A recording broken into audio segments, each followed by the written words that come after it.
It is 7:15. Craig joins the table. Morning, Craig. Hello, Savannah. Good morning. Good morning to you as well. We're following some new developments in the Middle East this morning. Israeli forces launching another wave of airstrikes in southern Gaza overnight, while new security questions are being raised after a deadly drone attack by Hezbollah inside Israel.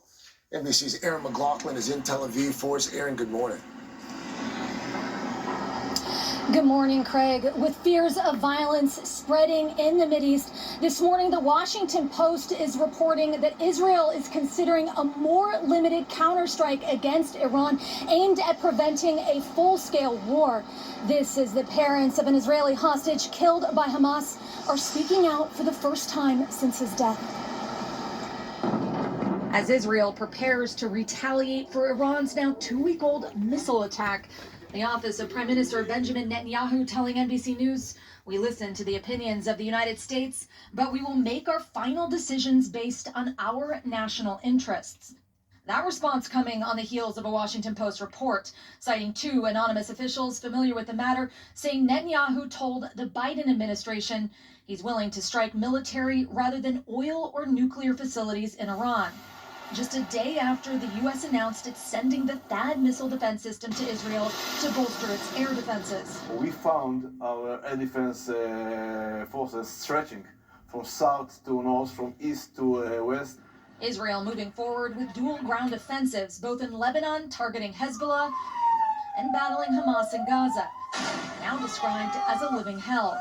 The UN Human Rights Office says tens of thousands of Palestinians are trapped in the north with no access to aid.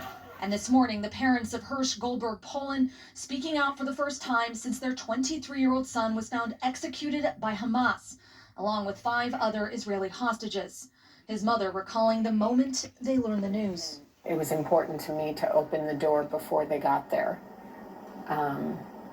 because the dread of hearing the knock on the door with such bad news was something that I didn't think I could bear. And when they walked in, did you know? They don't show up at your door at 4 o'clock in the morning with good news. He weighed 115 pounds when we buried him.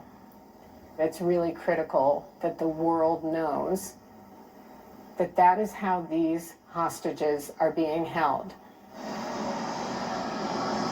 This morning, we heard from an Iranian government spokeswoman in her weekly briefing say that Iran, quote, supports any peace proposal that leads to improving the situation in the region. Overnight, NBC News reached out to the White House for comment on that Washington Post report and is yet to hear back.